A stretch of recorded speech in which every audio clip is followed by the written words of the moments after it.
Well, I don't know about that, but what I do know, what I do know is that they have is a premium brand. But for a single brand, it's a premium brand that makes very huge margin off their product and services. iPhone has over 3 billion. 3 billion users. Yes. I doubt. Yes. I will please share that data with me. 3 billion I users. think so. I can't be 100%. Are you saying that half of the world?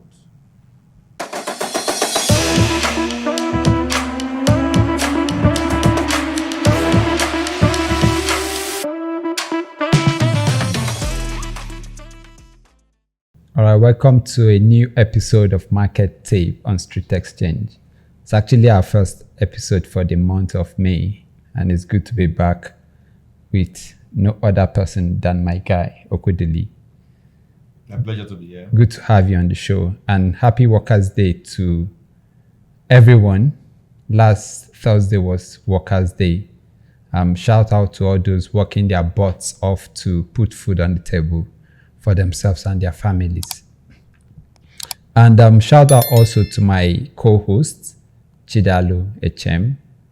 1st of May was her birthday. Happy birthday, Chidalu. Happy birthday, Madam Vice.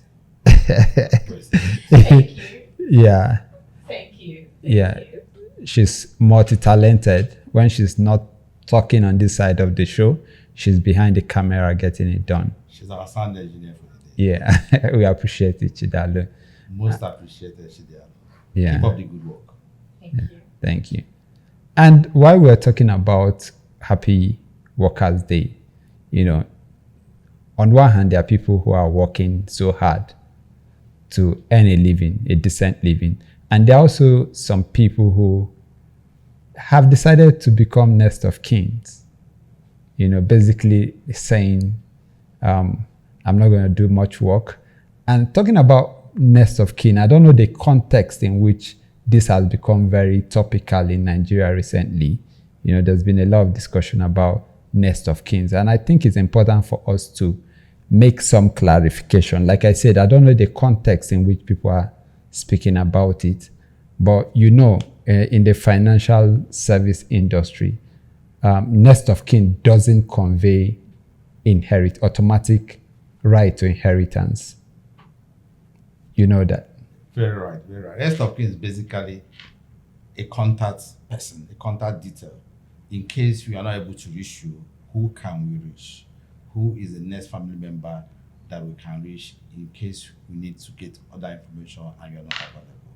That's basically what next of kin conveys. Next of kin does not give you inheritance rights. It doesn't mean that when the person is gone, is dead, that you will inherit his assets and property. But I think you are very right. We need to discuss this extensively and then let people have clear understanding of what the concept of next of kin implies. Really means, yeah. Now there are judicial pronouncements on this matter that once you are next of kin, that does not make you entitled to the estate of the deceased. So there are judicial pronouncements on this also. So when a person dies and does not leave a will, the estate would be administered by what we call administrators of that estate. Those administrators of the estate would be appointed by the probate court at the request of the family of the deceased. And usually, the probate court will take certain processes and procedures to look at the rules, the traditional rules. This person that died, does he have a spouse? Okay. If he has a spouse, naturally the administrator of the estate will fall to her. Does he have children? Does he have siblings? Does he have parents and all that? So there are methodologies and procedures that the probate courts would guide the family or the beneficiaries of the estate into appointing administrators of the estate. That you appointed administrator of the estate does not mean the estate belongs to you or the entire asset belongs to you. You are just there to administer it on behalf of who be beneficiaries. But what as investment advisors will always encourage, even though it's not part of our culture, is for people workers, um, investors, and everybody to have this mindset of trying to leave a will or a trust while you are alive. The will speak on your behalf when you are gone. The will would say what you want achieved, what you want done. Now, if you don't do that, it is very likely and very possible that all you have toiled for will be wasted by some other guys who may never appreciate the efforts in building that wealth or in building that estate. So it is good to assign responsibilities, benefits to those you know can further extend the goodwill or further create value from your estate rather than leaving it at the mercy of who you do not know. That's my view on this. And usually, when you die without a will, it's the strongest people that take hold of your property. Those who are more aggressive, like, there are instances where from the East, there are instances where a person dies and the family, whether they have the best interest of that person at heart or not, would overstep the wife, the spouse, particularly in the Southeast. Because when you talk about people who die intestate, we consider what does the statutory law say, customary law, and in certain instances, Islamic law, particularly in the North, would determine how the person's assets will be disposed. So you may even, just to reinforce what you're saying, that in fact, it's even an important part of building wealth to have a will, which will speak for you after you are gone. Otherwise, you may just be at the mercy of whoever is able to get hold and possession of your assets. Yeah, but Nathan, interestingly, what is happening, maybe traditionally from where we are coming from, customarily, may not be very legal, because some of those actions they take are taken without regards to what the law says. The law says that for you to administer an estate of a deceased person, you should be empowered by a letter of administration. All those people who are scrambling for the assets and properties of the deceased, are they empowered by the letter of administration? In most cases, they do not. They don't even approach the court to obtain this. So their actions in the eye of the law may be very illegal. Okay, let me ask you this. When you get to the probate process, what are the things that they consider? Is it the customary, if there is a party who is pushing for the customary law to be applied, what would the court, where would they rule? Would they lean on the customary court? And there are, like I mentioned, there are people that are bound by Islamic laws. In such instances, do they ever get to go through the probate process? Of course, you know that our legal system also acknowledges the Sharia legal system, and the customary legal system. Whichever system you want to adopt, if it is adopting the customary or the Sharia legal system, the probate court will recognize that and then issue a letter of administration in line with that leaning. But whatever might be the case, it's always good to be empowered by the law. Yeah. But what I do know with that probate court does is that they would call all interested parties to a round table and look at the various contending opinions and all that, arrive at a consensus, but in most cases would lean more to the spouse and children of the deceased where they exist. Okay. I guess my takeaway from this opening is that if you are next of kin, it does not automatically mean that you go and walk. And then for the person walking, it's important to have a will that speaks for you after you are gone. Otherwise, your asset will be at the mercy of the probate. Nathan, I'm a bit worried about this word accumulation, where people just keep accumulating wealth and they are not in their lifetime distributing this wealth and using it to create impact. I've seen a lot of big men die, and within 2 to 3 years, all they worked for all their lives are sold off. There's a particular case I am very much aware of and associated with. I mean, this man at a time was one of the richest men in my town. And all of a sudden, one of his child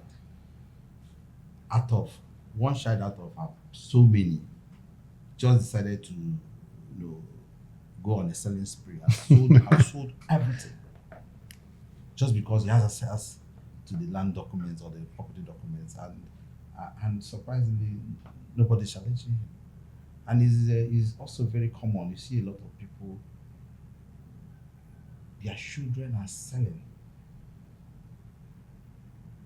They are selling, and I'm sure that the person who created this wealth is wherever he is will not be happy. That was not the intention. That was not the intention, and that's why most times we don't have generational wealth within our client. I will see companies that are outliving the founder. The founder, yeah. So, for instance, why wouldn't the Canadian Shuku family be the topmost logistic company in Nigeria today? Even the Abiola family, as famed as his wife was, is not ranked in the country today. So it is this part of this generational successional plan, which establishing a will or establish a trust can help ensure that that generational plan or generational wealth is preserved. So speaking of succession plan, there's a different dimension I want to pose to you. So for business owners, most business owners are very resistant to building a proper corporate structure that extends ownership beyond themselves. Most people want to be 100% owners of their business, and this contributes to what you are speaking of. Because if you are the primary owner of a business, when you're gone, there will be no other parties to carry on that legacy.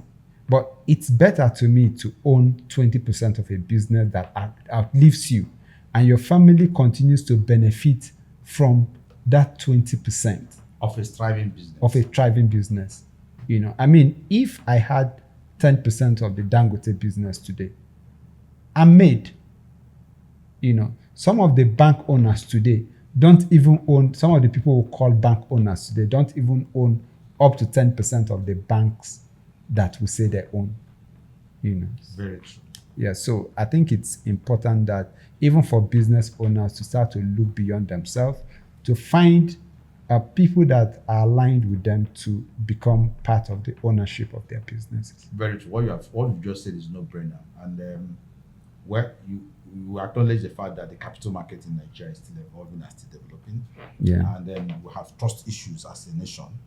We have trust issues dealing with partners and others. So most people who are scared about losing control. Yeah. And all that. But the success story of the Dangote would be a kind of inspiration to anybody who would want to have a structured business, institute a broadened board, list their companies in the market so that other participants can be shareholders. Even if it's the private space, there's no harm in having investors come and invest in your business, and ensure that there is sustainability. And even scrutinize what you are doing. I even criticize what is doing. As long as there is sincerity of purpose. One clear evidence of also not going the whole hog alone would maybe the story of Herbert Wigwe. From day one, Herbert Wigwe wanted to go into went to the partnership with Ike Mokode. Mm-hmm. And as jointly, they purchased majority stakeholding in Access Bank. Today, Herbert, who was the hitherto group managing director of the Access Corporation, is no more. But the other partner has stepped in to ensure continuity, to preserve the value and the sweat that Herbert Wigwe have labored and fought and built all these years. Even when there are external pressures, that partnership has come back to shield the estate of Herbert Wigwe from those external pressures. I think it's a valid point you made, and a lot of nuggets for business owners, individuals, families to think about. So let's get proper into the show. And before we get into it, as I always do, disclaimer that nothing we say on this show should be taken as an investment advice. In fact, today we are going to be talking about a lot of companies, their financials. So I need to add that past performance is not a guarantee of future performance. And the first thing I want us to look at today is the 60-40 portfolio. You know, traditionally, most investors have favored this template when it comes to investing. That is having 60% in stocks and 40% in bonds.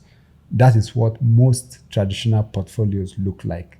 You know, now according to your risk tolerance, you may have some level of deviation from that 60-40. But I was going through an article, something said by the CEO of BlackRock, an American investment firm, and he was proposing a 50-30-20 portfolio that invests 50% in stocks, 30% in bonds, and 20% in private markets. Now, for private market, it's talking about infrastructure funds, private credit, real estate. And I know today a lot of people would agree with him, because you look at a typical portfolio today, we are beginning to see an increasing allocation to alternative assets. Even for institutional investors, alternative assets like private credit, private equity. For retail investors, cryptocurrencies, commodities. I know you're a commodity guy. So most portfolios are beginning to have increased allocation to these alternative assets. And I think for most modern portfolios, for a lot of Gen Zs, you know, we're seeing more allocation to these alternative assets. Do you think the same way? What is the experience for you? Okay, I concur with you totally that those who have been involved in traditional asset class, having 60% in equities, 40% in bonds, should introduce alternative asset classes into the mix. That's very correct. But our peculiarity, let's bring our peculiarity into the picture. Now, the Nigerian market. The Nigerian market and the Nigerian situation. When we talk about the traditional portfolio consisting of 60% equity and 40% bonds, how many of the Nigerian populace are disciples of this portfolio principle? Not many. So, does that mean they've not been investing? They have. They've been playing in the alternative market, but in maybe in an unstructured manner. Because most Nigerians would rather have an alternative asset like a real estate investment before having even bonds or stocks. So this traditional portfolio approach mix of 60-40 is not pervasive in Nigeria. It has not been deepened that much. Beyond the elites. Beyond the elites and beyond those who know. And then if you go by statistics from CSCS and the rest, only about 5 million Nigerians have CSS accounts. That is not accounting for duplicates and the rest. So let's even 5 million. Yes, only about. So let's even try to deepen awareness and knowledge of the so-called traditional asset classes. How many investors participated in the last public offers that gave the opportunities to be co-owners of the Nigerian banks who came to raise money for capitalization purposes? How many of the Nigerian populace understand bonds clearly, or fixed income securities, that they are participating? You know, going by the results and the huge net interest income that the banks are posting, it clearly tells you that a lot of Nigerians are still not aware, are not participating and earning from the bonds markets. So my approach should be to push for greater adoption of financial assets over the traditional asset classes for now, until a point. Financial assets. Like over the traditional finance. I just want to be clear. Over the traditional portfolio Okay. mix. Okay. The traditional, let's even over the alternative asset classes. Okay, Sorry, financial asset over the alternative asset classes. That is traditional financial assets. Traditional financial assets over the alternative asset Okay. classes. Okay. Let's even push for more participation, for more deepening. Once you have that deepening, because I still believe that a lot of people are skewed in the alternative asset class than in the traditional asset class. Which is not the right way to start an investment program. Which is not the right way. Because you need to look at the peculiarities and the challenges of the alternative asset class. Number one, if you're talking about real estate, you have issues of liquidity and cash flows, annual cash flows from such assets. If you're talking about private credits and equities, then you have the corporate governance issues, the character issues, the trust issues to deal with. And the liquidity issues also. Yeah. So you need to, and even from the proposal from that article, it did not advocate more than 20% of the portfolio going into alternative assets. Going into alternative asset classes. But we'll have a situation where most Nigerians have alternative asset classes constituting more than 80% or 90%. I think I agree, more than 90. More than 90% of the total portfolio. Yeah. I think it's more than 90 if you take the average Nigerian portfolio. So our focus now should be, let's even deepen participation in the traditional financial asset classes that consist of equities, bonds. And there are a lot of benefits, as you have seen, in doing this. And even for valid points you've raised, because you always have to look at the Nigerian situation to tell us what has worked and what is not working. Yeah. So the 60-40 portfolio obviously is not pervasive in Nigeria, as you have said. And for most investors, we have to even get them to at least achieve that base before we start to talk about alternative assets. But we have a big problem on our hands because it's actually very, very extremely difficult to get most Nigerians to move away from these alternative assets to invest in the traditional asset classes. Obviously, because of the risk that you have alluded to.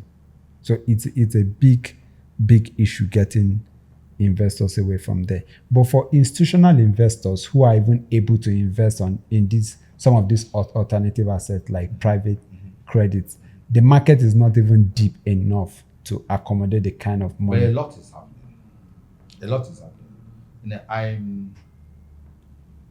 I'm beginning to become a strong advocate of having financial institutions, non-bank financial institutions. What do you mean by that? Asset managers, insurance companies. Okay. Non-bank financial institutions. Okay. Non-commercial bank financial institutions. Okay. Play a higher role in financial intermediation. Because they have the ability, the possibility to create greater value than retail investors. Now, in America, most investors invest via institutional investors or institutional non-bank financial. Yeah. So either through funds or through asset management firms or through the JP Morgans of this world, Charles Schwab. So critically, we need to mobilize savings and route it through non-bank financial intermediaries. Because when you route it through non-bank financial intermediaries, they have the capacity to negotiate better. They have a well-established research base that can do better asset allocation, proper risk management, cost management, and ultimately create better value than you doing it directly. So in that light, we are going to see infrastructure funds and infrastructure bonds emerge in Nigeria. And the success story from the likes of Nigeria Infrastructure Debt Fund is something that we should begin to mimic. So if I'm interested in the alternative asset classes, I can now get better benefit by going through non-bank financial institutions and their products. So I can go through an infrastructure fund, a real estate investment trust fund, yeah, a private equity firm, I give my friend, Yeah. that has the capacity to go into PPP and be able to create value and pay back investors in such schemes. So anybody who wants to play in the alternative asset class might consider using structured Funds. by licensed non-bank financial Ins- intermediaries. Yeah. While you are saying this, I was thinking about the capital base of most of these non-bank financial institutions. Do you think that SEC at this point may need to revise upwards the capital base? Because for these non-bank institutions to be able to do that, I think that they need the level of capital requirement for them may not cut it at this point. Far from it. You don't need the capital base. All you need to do is the technical ability and the managerial competence. Now here is the thing. I'm running a fund. If I set up an infrastructure fund, just like we have the Nigerian Infrastructure Debt Fund that is being managed by Chapel Hill. That fund, Chapel Hill is the fund manager. They set up the fund. The fund is licensed by SEC. The fund possibly started with 1 billion. Today, the fund asset under management in that fund is over 150 billion naira. And that fund strictly invests in infrastructures, hostel, roads, utilities, solar power investments, and all the likes. So such a fund would and regularly they pay quarterly dividends or returns to subscribers to the fund, and they've never missed, and they are even offering values better than what the regular fixed income bonds are offering. Interesting. So, and it's not just it. We also have the Infrastructure Corporation that is a partnership of the CBN, the NSIA, and the African ADB. AFC, Sorry, African Finance Corporation. And it's a 1 trillion naira fund focused on infrastructure. But can individual investors invest in the infracorp? In the infracorp? Yeah. I know you can invest in the Chapel Hill fund, but for infracorp, can individual invest? I don't think it's listed. Other schemes that can provide avenues for other people to come play. In fact, just recently, the Ministry of Finance Incorporated also have set up a fund to drive real estate developments in Nigeria. So that's also an infrastructure fund. That they are doing. Then, and to give comfort to infrastructure funding, given the various risks that in that sector is exposed to, we now have InfraCredit, which is a firm listed on the NSD that guarantees infrastructure funding to a certain level. So those are structures that the operating environment, the regulatory environment has presented that can afford investors the opportunity to still earn benefits, returns, or have exposures to the alternative asset classes. Because they fund roads, hospital developments, but the NSIA, via such funds, structures, NSIA needs service funds. They have sub-funds, they have healthcare funds, have established centers of excellence in Medicare, in healthcare provision, in certain hospitals, in Youth, in National Hospital, in FMC Umuahia. Now, FMC Umuahia, for instance, is the center of excellence for kidney care in Nigeria. But most Nigerians no longer go to India or abroad for kidney-related surgeries and all that. They do it here right here in Nigeria, courtesy of that infrastructure funding that NSIA powered.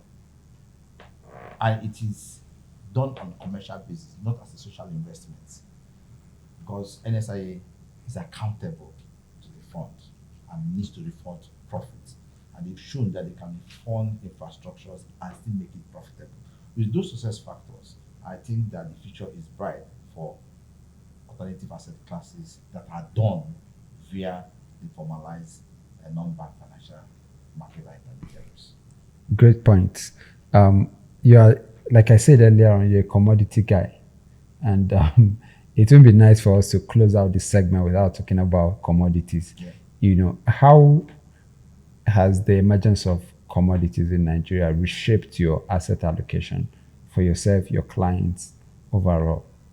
Yeah, it produces an investment option that clearly one is appeals to certain segments. One, to those who have faith issues around the traditional interest-based financing model, and for those who wants a more inflation hedged returns. So we have commodity exchanges. The one I'm very, very conversant with and play with is FX. So that gives you opportunity to play in the produce market, in the commodities market, not necessarily handling those commodities yourself. So today, via the exchange, you can hold quantities of maize without seeing the maize. You can hold it for as long as you want. You can also look for off-takers or buyers who can buy it from you. So the commodity exchange or the commodity investing gives me as an investor to participate in funding commodity production, which is farming or mining, and then provide funding or financing to processors who need this commodity to process into maybe feeds, into food, or into drinks. So that mix, and it gives me opportunity to get higher than what maybe the NGX will give you or what the traditional fixed income asset classes will give you. Okay. So, and historically, the average returns from the play within the commodities market hovers above between 30 and 35% if you are doing directly. But there was Per annum. There was a commodity exchange fund, which is more like a mutual fund, but this one a mutual fund of commodities. Okay. Run by FX, and it can also be run by any Asset manager. Marble Capital, for instance, have their own ETC listed on the FX. They compose their fund. You can say they want to have 70% of maize, this and that. But the one that FX ran last year, which my colleague participated in, returned at 70%. In 1 year? In 270 days, not 1 year. Oh. Because the fund, those ETCs must wind down before the next harvest session. Okay. Yeah, but again, past performance does not guarantee future performance. Last year, a couple of factors may have contributed to the 70% returns. We still had border closures. We have not liberalized food importation just like we have now. We're not allowing rice into the country. But now, well, it's FX to import food and all that. A whole lot might change. The play of harvest volumes, alternative pricing, import pricing, and all that can have a lot to play in determining what the price of those commodities will be when you're about to settle out. Yeah. Because it's a pricing thing, so and pricing is forces of market forces, demand and supply. Yeah. So maybe last year there was enough demand for those commodities. That's why the returns were as high as it were. Okay, so on the average, I'm very curious to know this. On the average, what percentage allocation are you making to commodities, for example? No more than 5%. No more than 5%. Because it's still an evolving market. We're Yeah. still trying to understand the pattern. We're trying to see whether it's sustainable into the foreseeable future. But for now, there's an incursion, and we are seeing the results. But personally, I don't have more than 5%. So you are allocating slowly and ramping it up from there as you get more and more confident. it's in line with consistency with my long-term strategy. Okay. As my long-term strategy at the moment shows that aside the traditional, let me ask you, investments in private businesses, what will you classify them? Is it part of the alternative asset class? Yes, alternative. It's a private business that is not. So in that case, I can say that even my allocation to the alternative asset class, Maybe less than 5%. it's even more than the 20% cap that your article recommended. More than. Yes, it should do. Yeah. I have exposure to private businesses. Exactly. That is the point. That's the point. But the problem is that most people don't factor, when people are looking at their portfolio as a whole, most people don't factor these private businesses as part of the portfolio. You should. So you can also be able to then mention what returns do I get in this, what asset, what's my total exposure in this line of business. Because you must be able to estimate your net worth. At any point in time, you should also this is my net worth. This is my total asset, this is my total liabilities, and this is my net worth. This is here, this is there. All right, so let's get into the earnings report. We're coming off a very important week. We saw most of the big tech companies in US report, and a bulk of the blue chip companies in Nigeria reported. And one thing I noticed, first of all, is that look at the S&P 500, for instance, the number of companies, the percentage of companies reporting an earnings beat, and even the level of earnings beat is the highest we've seen in the last 10 years. In Nigeria too, over 70%, companies that account for over 70% of the market capitalization have reported this week. And for most of them, particularly in the consumer goods, agro industry, manufacturing, industrial goods, most of them perform far better than they did this time last year. Now, my question to you would be, this is happening at a time where we had all of these global uncertainties, trade wars. In Nigeria, we have high inflation rate, high interest rate, and to an extent, we are still working out the exchange rate instability. Now, these companies, the performance we are seeing, does it speak to the strength of the companies themselves or the strength of the economy? What are we seeing? Okay, in responding to you, I think we need to first acknowledge that 2024 was an exceptional year for Nigerian listed equities, especially those in the manufacturing and the rich sector, other than the banks. We saw a year of high input costs. We saw a year of very high volatility in exchange rates and volatility in prices. Now, beginning of the year 2025, we've seen a lot of calmness in the market, especially in the FX. The FX supply has greatly improved. The exchange rate has hovered between a band that is largely has remained like that for the past possibly 9 months. What led to the likes of MTN, Nestle, Nigerian breweries, and the likes declaring huge losses in 2024 is FX losses. In 2025, Q1 2025, that impact is largely gone. It's not there from the result we have seen thus far. Now, that's what you can say is attributable to the significant increased performances we have seen within the sector. Also note that in 2024, they didn't have enough ample time to react and increase prices. When input costs increase, energy costs and the likes increase, FX, imported costs. But in the last 9 months, they've taken their times to say, okay, how do we react to this? They've gradually increased prices across board.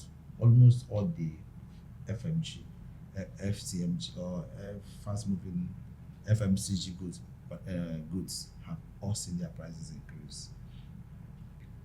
So that price increase led to significant increase in total revenue we are seeing in quarter one. So increased prices, absence of FX losses, and the restructuring of their debt obligations, especially foreign debt obligations, has also seen significant reduction in finance costs in some of these companies, to a point that the likes of Unilever is actually earning about 2 billion in finance income, and that is interest on core deposit on cash available that they have had, which is quite significant and something worthy of noting. So the 2025 results we are seeing, if you have followed the trend, and if you have analyzed previous report and see the huge impact of the FX losses, you would have anticipated that what is happening will happen. Remember the last time we had this podcast, I mentioned that when they asked about what the prospect for investors in the market, given the volatility, they say, please remain calm, be calm, stick to your long-term investment strategy, stick to companies that have strong fundamentals. So what we've seen is that those companies that have strong fundamentals, whose top earnings were never in doubt, whose problems were largely as a result of FS rules, they've all returned back to huge, significant profitability. Today, Nestle is posting about 50-something billion in profitability in Q1. MTN is posting a PAT of over 130-something billion from a loss position of over 300-something billion this time last year. So we have also seen the likes of Lafarge reducing their financial costs by almost 90%. And that financial cost also had elements of FX losses. So that is non-existent. So it's boosting their profitability. So it's consistent with the improving macroeconomic conditions. That's what that is where my worry is. Have we achieved enough macroeconomic stability? We may not have achieved it in inflation and interest rate, but in exchange rate stability and FX supply availability, I think they have. So what does that There's a lot of improvement. Remember that Nigeria was almost going to a patriarch state where nobody wanted to do business in Nigeria. The airlines never were going out of Nigeria, refused to sell tickets in Nigeria. Now they are back, and new people want to come back to Nigeria because now they can sell their tickets in Naira and then easily convert back to dollar and move on. So the problem is whether FX is available, but whether can you pay the current price. And once free willing buyer, willing seller concept and liberalized market, even though it's still a managed float, the FX supply has greatly improved. And the exchange rate stability is there. Between December 31st and March 31st, the FX exchange rate has not gone above 1,650. It hasn't. So you can see it's stable. So, but on one hand, we have exchange rate stability. On the other hand, we still have high inflation, which is bad for businesses, high interest rate. So in response to high inflation, what did these firms do? They increase prices. All of them increase prices. So to my point now, this performance, is it more about the strength of these companies in themselves or the strength of the economy?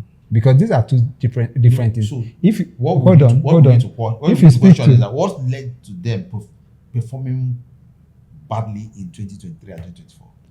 The factors you have highlighted. So did they have were there problems with the company?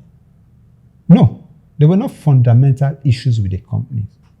There were no fundamental issues with the company. And the reason I'm asking this question is, if you speak to, you're a businessman, you have business interests.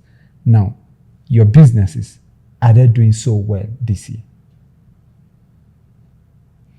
It's relative. Yeah. So You know, that is the now- point. now- On the average, now, wait, I can most say- small businesses are still struggling, It which depends. is more of what a reflection of the macroeconomic situation of the country is. But for some of these companies, I think, this is my opinion, that the performance we are seeing is a function of the strength of their balance sheet. Some of them have near monopolies in the businesses where they operate, so they can raise prices.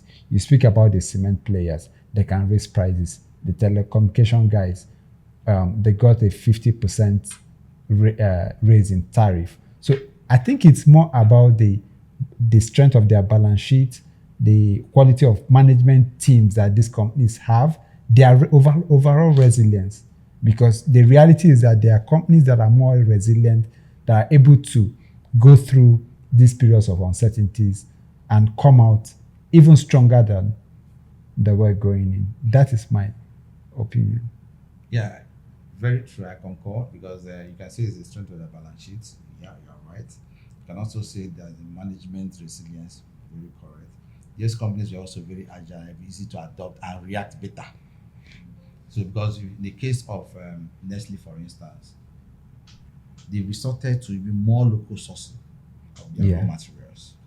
So, sourcing your raw materials locally implies that you no longer have FX obligations to deal with. Yeah. So it is how they've reacted to it.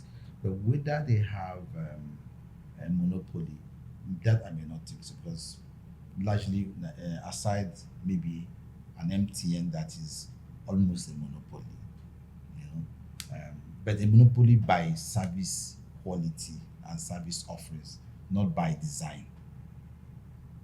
Are you getting my point? When you say not by design, we have 4 players. Yeah, true. We have 4 telecom players. Okay. Do you understand? But maybe I shouldn't have said monopoly. Maybe I should have said near monopoly, because you have sectors in Nigeria where you have just 4 dominant players. Some sectors, 3 dominant players. You know, I still consider such sectors to have near monopoly, or companies that are in such sectors, or the dominant players in such sectors to be near monopoly. So maybe I should have rephrased and said companies that these companies have near monopoly. Okay, so I suspect you are referring to the cement industry. Now, but even within the cement industry, one player controls about 70% of the market. But also, he has assumed that monopoly status, basically, not by design again, but by strategic intent. Yeah. Because the other players were even in existence before he came in. We had the cement company of Northern Nigeria had always been in existence. We have the likes of WAPCO and the rest that have been in existence for over 60 years. Ashaka and Co. BCC. So they had first movers, and so, but this other person had a stronger bet on Nigeria. A stronger bet that the policies of backward integration will work. Some doubted whether those policies would work, the likes of Ibeto, and they phased out. And he had strong. Now that you're going to this, I mean, a lot of people will swear by whatever they hold dear that the words of Ibeto, that the government was responsible for what happened to Ibeto. The government of the day at that time clearly stated this: for you to continue to be in importation of cement, you must have a manufacturing consign. And they also said that there was going to be a deadline for cement imports, and that deadline that date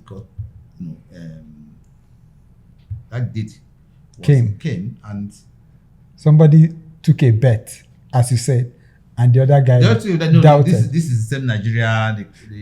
It will not work. It will not work. They will change it. But since the deadline, have you seen cement imported into the country? No. So I hear what you're saying. I mean, and it's a lesson for businesses at times you have to take a stand. You have to take a stand and take the risk, and whatever comes with it, deal with it. Yeah, but I also sympathize with the average Nigerian who is frowning at the high cost of cement. Yeah, and I feel that I believe to the school of thought that believes that we can liberalize and open up the borders to allow Importation. of cement. But is cement cheaper outside of Nigeria? Because I don't know what the current price is. At some point, I've seen people post stuff like cement is cheaper in Benin Republic, cheaper in Ghana. But the times I think at some point last year, I looked up the prices. And when you convert them in dollar terms, it's still cheaper in Nigeria than a place like Ghana. And even some of these countries we are talking about. So I think it's about having proper facts. I don't even think that when you bring cement, because for you to bring cement from those countries into Nigeria, you now have to account for freight costs and tariff. So bringing them in may not even be cheaper. But I agree with you, in a free market economy, in fact, we are talking about the AFCTA, African Continental Trade Agreement, that should allow the free movement of goods and services. Maybe, yes, maybe with that, we'll start to test out some of these assumptions and see if they are true or not. No, because if you don't have vibrant competition, the consumer will lose. Yeah, agreed on that front. Now, moving away from these big players, the manufacturing sector, two results that I saw this week, very impressive results from Presco and Okomu Oil. In fact, you were the one who introduced me to these two companies. And at the time, that was when I was coming up in the industry, you introduced me to these two companies. And if you look at them today, to me, they are about the most stable companies on the exchange. No fancy, sometimes they say boring is better when it comes to investing.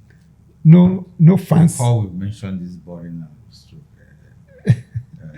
and exciting. Yeah. So if you look at these companies, let me look at the numbers.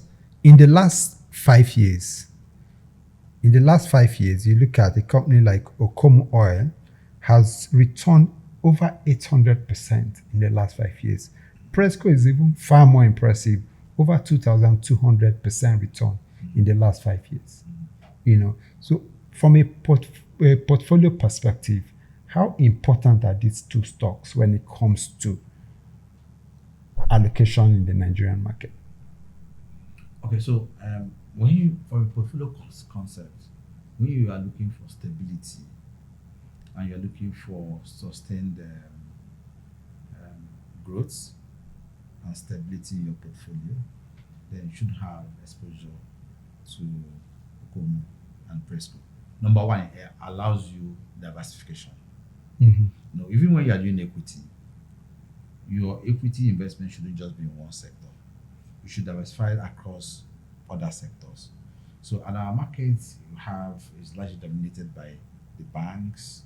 So, and then the insurance are actually not doing much and all that. The agri sector, represented by Okomu, has shown that you can actually diversify from the exciting or the non-popular stocks into what might not be so exciting, but will guarantee you preservation of capital, sustained appreciation in value, and will not give you a heart attack. So Okomu Oil, regrettably, is one stock I sold that I regret selling. You sold? I sold. Because I felt that maybe this returns is fantastic, over 500%. Let me move it to other asset classes. But I regretted selling them. At some point, I had to even re-enter at a higher price. But what I encourage investors to do is don't sell your winning stocks. Irrespective of what the prices might be, look at the future of the company. So the question I will ask today, Okomu Oil and Presco, do they have the potential to continue doing these numbers? The answer is yes. Look at the case. That's my next. You just took the next question I was going to ask. Okay, so look at the case of Okomu Oil. They ventured outside Nigeria. They acquired new plantation estate in Ghana, which they borrowed heavily, about 160 billion in bonds, long-term bonds, 7-year bonds to finance. Now, you see their profit after tax rose by almost 90% in Q1. Yes, their finance cost has increased, which I think they should be watchful about. But they are still able to pay that finance cost and still return that level of profitability to the investors. And they are growing their top line. And Presco and Okomu might help Nigeria to come back to be known as one of the top producing crude oil Palm oil. palm oil producers or crude palm oil producers in the world. So aside Malaysia and Indonesia, can we position ourselves to also compete? So globally, there are increasing demand for crude palm oil products and their derivatives. There are several derivatives that we're cutting from it, and there is no industry that does not rely on the derivatives and byproducts from palm oil. So the pharmaceuticals, the cosmetics, the food, the chemical industries, they are all heavily reliant on this. So the demand for their products is even increasing.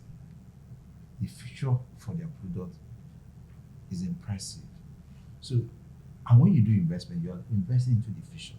So when I see a better future for Okomu and Presco, and with a strong management, why then should you sell? So I think that it's one stock that if you have in your portfolio, you keep nurturing it. All I expect you to do is to every quarter go and review their numbers and then try to make sense of what they are doing.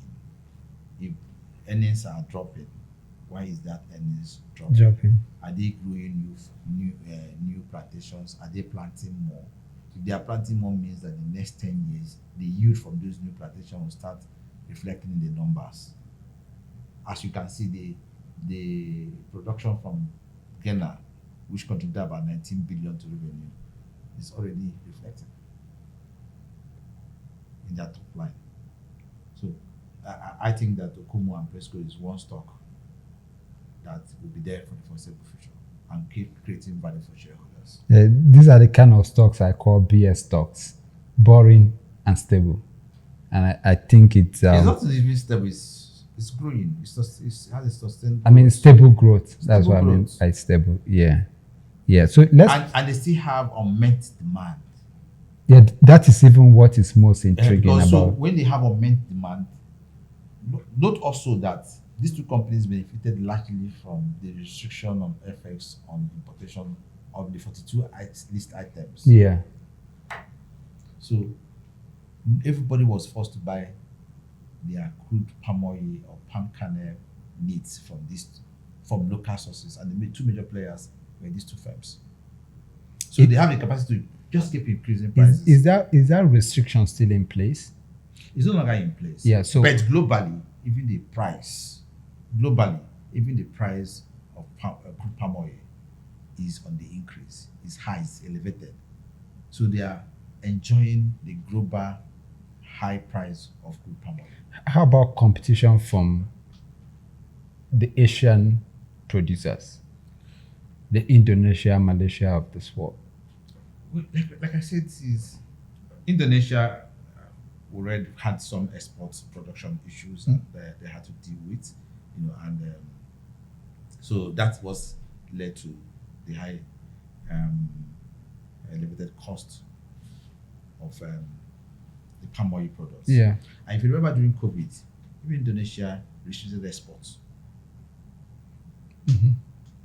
So as you are going towards the protective nationalistic governments across the world, people who need crude palm oil will begin to look for other sources, and Nigeria can begin to position to be that alternative source to Malaysia and Indonesia.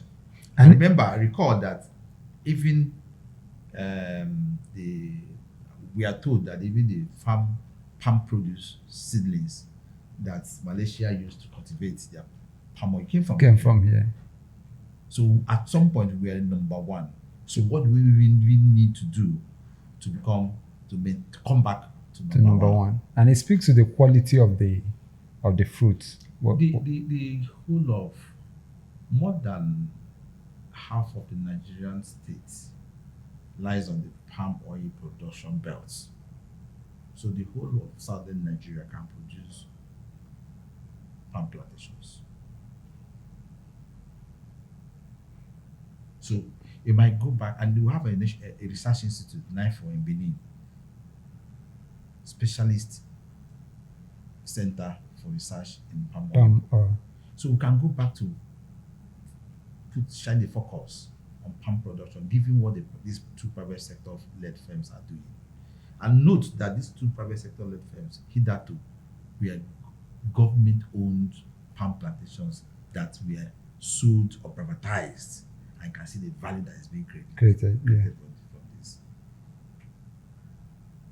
There are other states that also have palm plantations. What are they doing to create value? Like we are seeing, what's happening to other farming in Imo State?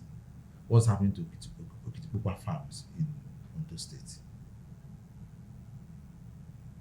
I mean, can't the likes of Presco go and acquire those? Presco acquired Rizzo Palm of River State about 8 years ago. So it's part of Presco today. Okay. It's part of Presco today. But other palm, why won't they sell it to a private that has management competence and technical know-how to run it profitably and create value? So we are talking about the value this company is giving to the shareholders. We have not talked about the level of indirect jobs it's creating within the community where it operates. Suppliers to Okomu Oil, traders in Okomu Oil's products, middlemen or distributors of those products, the transport companies that are also involved. FX inflows, because they are now exporting part of their produce. So the value chain is big. So I agree with you. These two companies still have very high growth prospects ahead of them. Even at their current performance, they are not able to meet local demand. And then when the Africa Continental Trade Agreement comes in full force, I think that demand is even going to increase the more. And you also have opportunity to anybody out there who have the patience to go, to wait it out during the first gestation period to look at palm oil production. Okay, let's talk about the banks. Wow. They saw earnings reports from Zenith, GTB, Access Bank, First Bank, and at first glance, one of the first things I saw is the fact that most of them reported significantly lower net interest incomes. Significantly lower. Of course, we all knew their net interest income will be high because of the level of interest rate that we're seeing. For me, it's... You are saying the net non-interest? Net non-interest income was significantly lower for most of the banks that we've seen, their Q1. Okay. Now, my worry about this is, at some point, we are going to see interest rates start to come down at some point. What happens with this bank? At that point, are we going to be in a situation where it's like we've seen all the tricks they can pull? We have also seen exchange rate stability to an extent, and the banks benefited a lot from it when we saw the devaluation of Naira. So what do you see with this report? Okay. Nathan, did you hear about windfall tax? Mm-hmm. What was windfall tax all about? They got taxed on the mammoth exchange rate translation gains that they posted. Now, those exchange rate translation gain, is it part of non-interest income? Yeah. That income is gone, and that's what is hugely impacted. Why is it gone? There. Is it the tax that took it away? No, it's not a tax. Or there's less willingness No. how did the exchange rate revaluation gain come about? Okay. I have dollar assets, right? Now, those dollar assets in my balance sheet, because I'm an entity operating in Nigeria, I have to report that dollar asset in Naira, not in USD, yeah. right? So, let's look at 2024. As at January 1st, 2024, I was carrying those assets as possibly 900 Naira per dollar, right?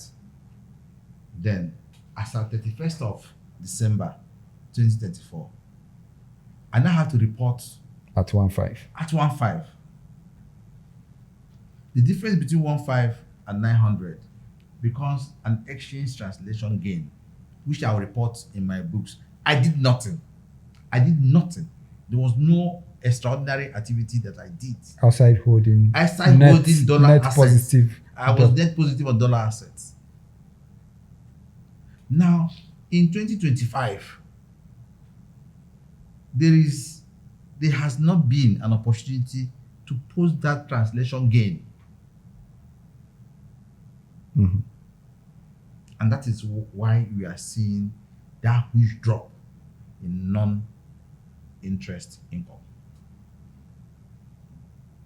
All of them, aside for possibly Access Bank, reported huge drop in fair value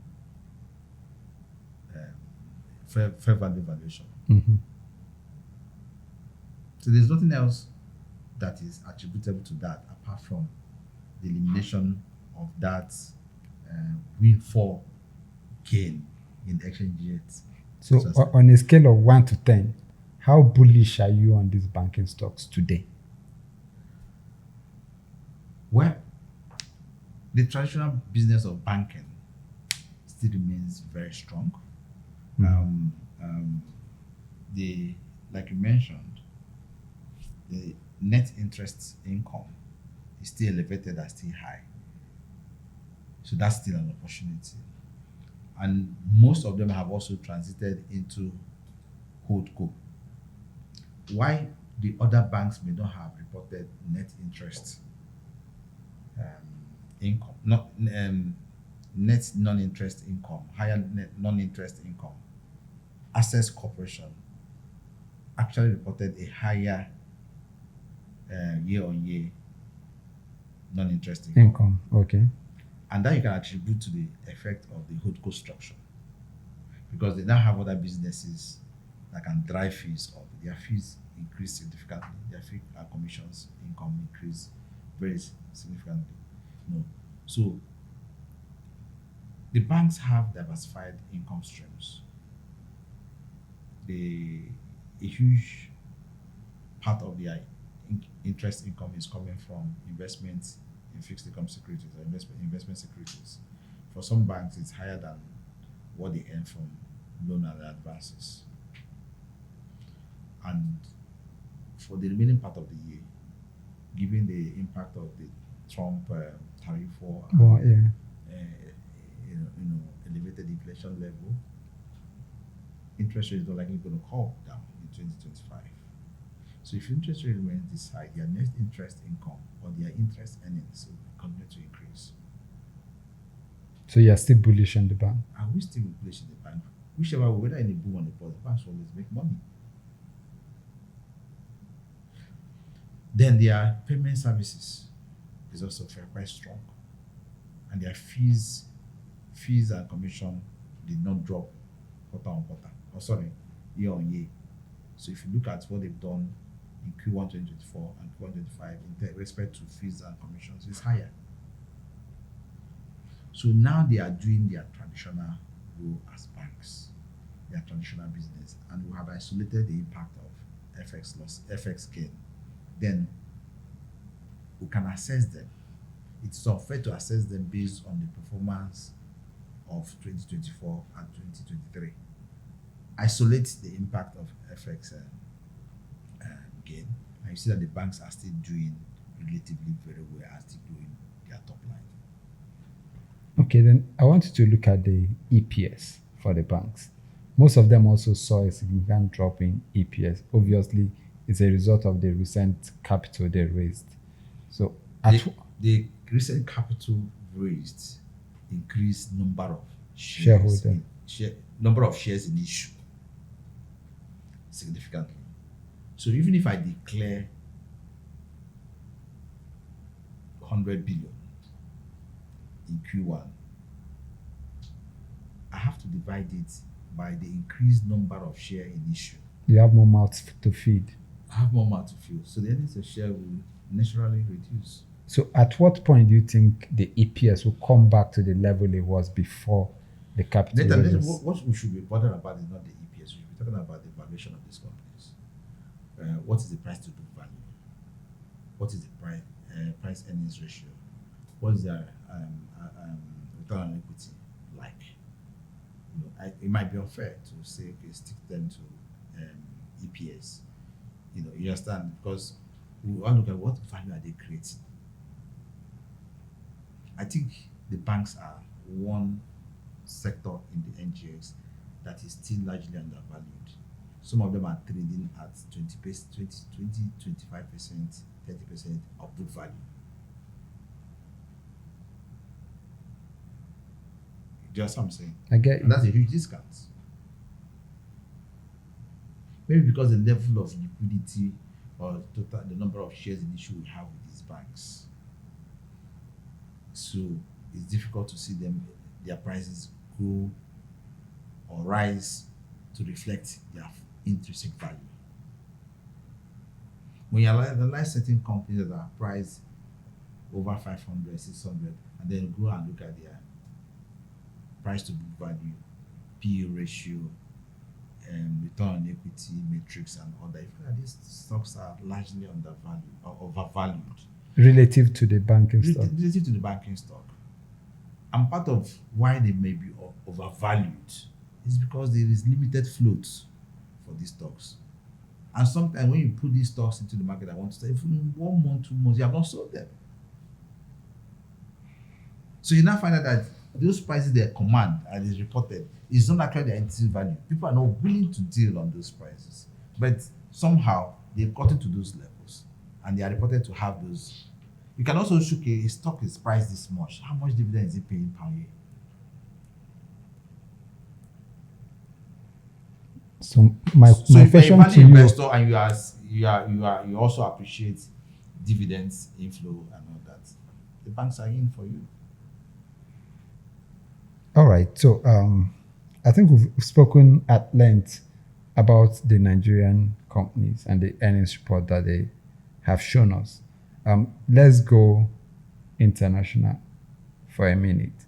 We saw earnings report from the big tech companies, Tesla, Amazon, Microsoft, Meta, that is Facebook, and Apple, and even Alphabet, Google. And one central theme I saw with all of them is the fact that we saw that the whole pushback coming from the emergence of DeepSeek seems to have fizzled out a bit. So most of these companies reinforce the fact that they will continue to keep spending on artificial intelligence. Meta, for one, came out to even increase how much they're going to spend this year to between 65 to 75 billion on data centers. So these big tech companies will continue to spend on data center. And not just that, most of them beat earnings expectation. I don't think a lot of people expected the level of earnings beat that we saw. I was most impressed by Microsoft because for long, Microsoft is the company I thought would be among the first companies to start to monetize these AI softwares. And they showed that their intelligent cloud business posted over 20% growth year on year. So what do you see at this point? You're a tech guy also. Most people don't know that before finance, you are a tech guy. I'm retired from the tech world. You've retired. I'm only a tech user. Yeah, but you still have one of your leg in there. Okay. So where is this AI headed at this point in terms of the competition between US and China and the position of these big tech companies like Microsoft, Amazon, Google? Where do you see this whole race headed at this point?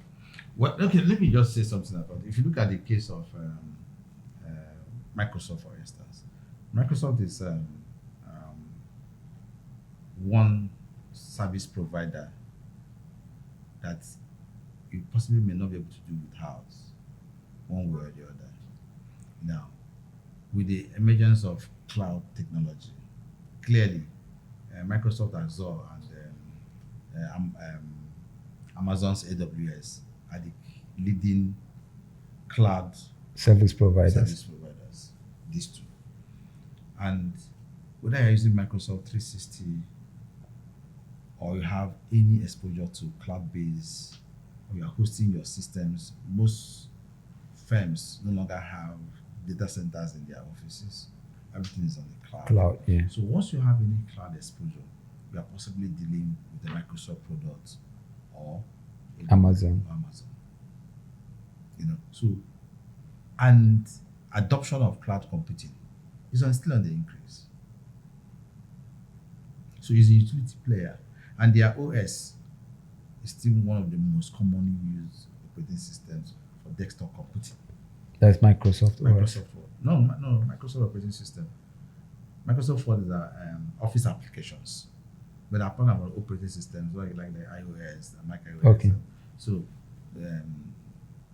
it's still one of the default operating system for desktop or laptop based PCs.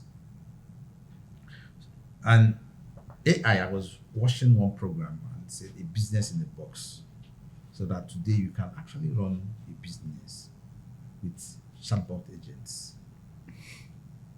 You have a chatbot agent that is your HR, your accountant, your legal advisors. So you don't need to hire anybody. And that's scary.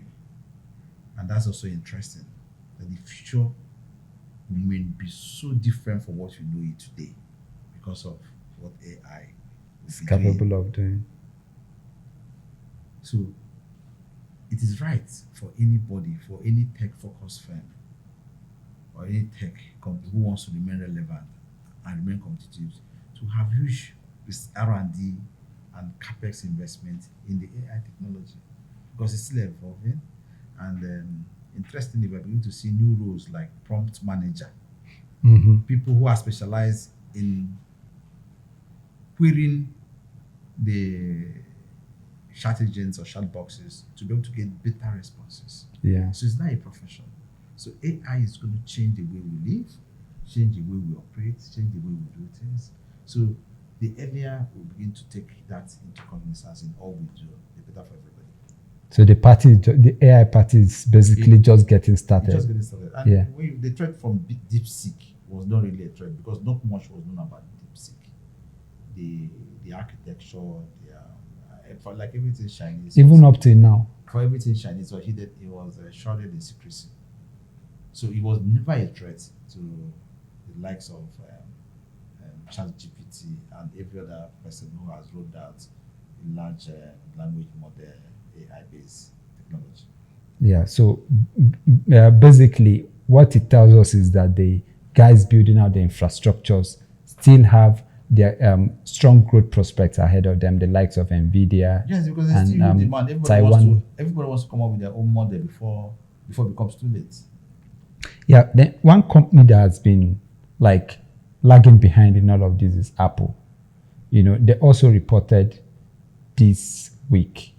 And despite managing to beat EPS and revenue expectations, their share price dropped. And what most investors saw is the fact that, we saw weaker sales in China. Now, the CEO came out to say that they're expecting a $900 million hit from the trade wars between US and China, obviously they had to, before the tariff came into effect, at some point they had to fly some phones from China to the US just to beat the cutoff date, So many investors are not bullish on Apple at this point. On the conference call, they came out to say that their advanced Siri features will be pushed to 2026. So a lot of people feel like Apple is playing catch up with the big tech companies, And you understand, Apple has thrived on innovation over these years. Very innovative company. But to me, I feel like for every company, there's a life cycle. At some point, you start to lose steam. But there's still a lot of people who are still bullish on Apple. I, for one, I am still bullish on Apple to an extent. To an extent, I would say. But you have to start to look at your allocation to a stock like Apple at this point, given the fact that, they're getting to that point where it's difficult to achieve a double-digit growth for Apple. Their year-to-year growth, based on this report, was 5%, about 5%. So it's difficult to even do better than that. As a tech person, what do you see with Apple as a brand overall? Well, let me ask you, what is the major product that gives Apple their biggest revenue? iPhone and services. Naturally, iPhone is the main one, but most of their growth, the growth in earnings, comes from services. Their revenue, top revenue earner is iPhone. iPhone, yeah. True. And the iPhone is challenged in a certain market, which is one of their biggest markets. In China. And what this trade war has also triggered is emotions, nationalistic interests. The Chinese now want to maybe possibly patronize their own patronize. But is there an alternative to now the Apple, question iPhone? Is that when you look at the case of Microsoft, Microsoft have transitioned from selling commodities, selling hardware, to selling services. And their services are top notch. So Apple needs to move away from or being tied down to commodities around iPhone and develop their services. Even Amazon, which we know was more like an e-commerce platform, it's no longer an e-commerce platform. It's now a technology company. It has transitioned into a full-fledged technology company that is now, a contending leader in cloud computing technology. What is Apple doing to transition fully into a service-based company? If they do that, I think that the valuations will change. But as long as it's seen as an iPhone company, and you remember that even their services is in a closed ecosystem that is not interoperability between their platform and other platforms is restricted. So it's a closed system that everything you do within the Apple services is within their own ecosystem. It doesn't talk to other platforms. Like the Android. So interoperability is low. Okay. And that's also one of the challenges that Apple may have had. So if Apple has to transition into a more open-ended technology and provide more of services than selling of hardware. I don't know what I make of them transitioning to an open-ended technology, because the strength of Apple is the uniqueness of the iOS. What about the market share? Now, Apple has over 3 billion users globally. There are over 3 billion iPhone users globally. So for me, that ecosystem to them is enough market to mine. So if they transition to an open-ended system, it kind of takes away that unique advantage that they have, And in terms of services, I think they are already. You're a tech guy, so maybe you'll be able to speak more to it. They on the Apple system, they've got a whole lot of developers building applications on their system, on their iOS. But of course, that has been the biggest driver of their growth, not the greater contributor to their earnings, but to their growth. So most of the growth is coming from the services segment. But my concern with them is the fact that I think they are a step late in investing in AI. Let me ask you, did you experience the era of BlackBerry? Yes, sure. Sure. Now, BlackBerry was a unique technology, closed-ended. Today, is this the BlackBerry? Phased out completely. In terms of security architecture, I think BlackBerry is even more secure than Apple. As at then, the architecture of the BlackBerry technology, done by a Canadian research in motion. Where is BlackBerry today? Nobody's using it. Do you know the developer of Android operating system? Google. Google sells the entire Android operating system developed by Google. Google sells it. So, and it's sold to all top-end manufacturers who want to adopt Android as the operating system. That's why they have control of most of the smartphones. So, Samsung high-end is adopting Android. Most of the other names aside Apple have adopted. The other ones that try to run on their own all fizzled out. Yes, Apple has, all over these years, have succeeded in remaining a premium brand. But in the wake of the fact of what we are seeing with the trade war, their largest market is China. Their production base is in China. When they have moved to India, now they're saying that they can, from June this year, 50% of the phones used in the US will now come from China. So, for one, they have moved their production base to India, while China will continue to produce for the rest of the world because the tariff is between US and China. So, for the US market, they are now producing in China, and some will be produced back in the US. Just to clarify. But Nathan, what I would advise is you put an eye on user preferences. User preferences change. Yeah, sure. Like they move from technology. So put an eye on user preferences. Let's see if the dominance on smartphones or the iOS. They don't even have market dominance. In terms of number of smartphones in use, Apple is not the topmost. In Nigeria? All over the world.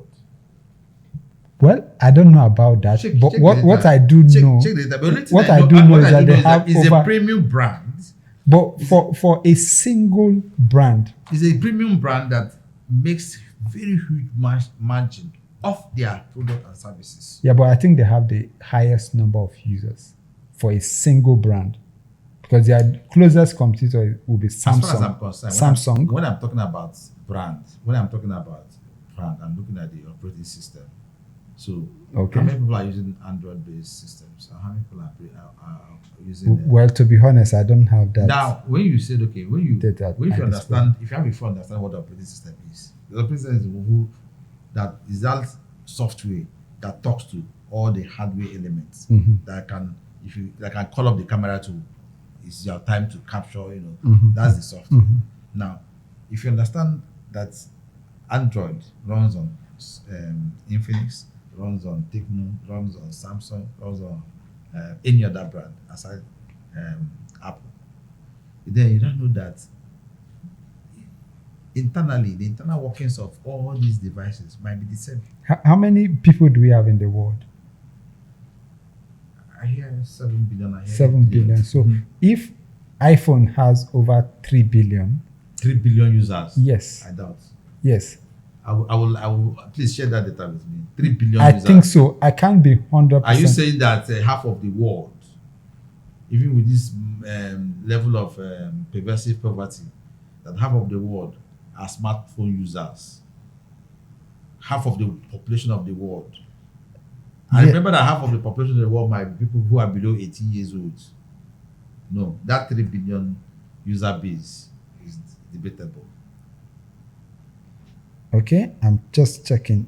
We now have more than 1 billion active Fine. iPhone, and over 3 billion active Android devices. So my bad. Thank you. My bad. So we have over 3 billion Android That's times 3. user and 1 billion iPhone. But I mean, for a company, 1 billion is 1 billion But I'm users. saying Android, is still massive. they didn't say Samsung, they say Android users. Because as far as I'm concerned, aside the branding, the internal components are the same. I'm not sure about that. No, I'm not sure about that.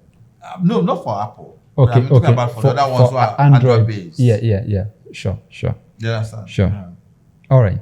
Thanks so much. We spent a lot of time having these interesting conversations.